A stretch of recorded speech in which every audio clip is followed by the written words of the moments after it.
মরে যেতে ইচ্ছে হয়? কেন মরবেন? নিজের জন্য বাঁচুন। নিজেকে এমনভাবে গড়ে তুলুন যে আপনাকে ঠকিয়েছে, যে আপনাকে ছুঁড়ে ফেলে দিয়েছে, যে আপনাকে নর্দমায় ছুঁড়ে ফেলে দিয়েছে, সেখান থেকে উঠে দাঁড়ান। এই যে নর্দমা,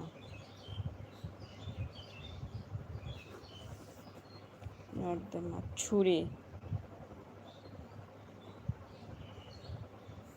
ছুঁড়ে ফেলা, এই যে ফেলা, আর ফেলে দিয়েছে, এই যে ফেকের ফেললো একা, এখানে কিন্তু ডাসিনারা হবে ছুঁড়ে। যে আপনাকে নর্দমায় ছুঁড়ে বেরিয়ে দিয়েছে সেখান থেকে উঠে দাঁড়ান। আপনি আপনার নিজের জন্য বাঁচুন। নিজেকে এমনভাবে তৈরি করুন যে সে আফসোস করবে, যে আপনাকে ছুঁড়ে ফেলে দিয়েছে সে যাতে আফসোস করে। তার মুখ দিয়ে যখন বারবার হায় হায় শব্দটি বের হয়ে দু চোখের চোখের জলে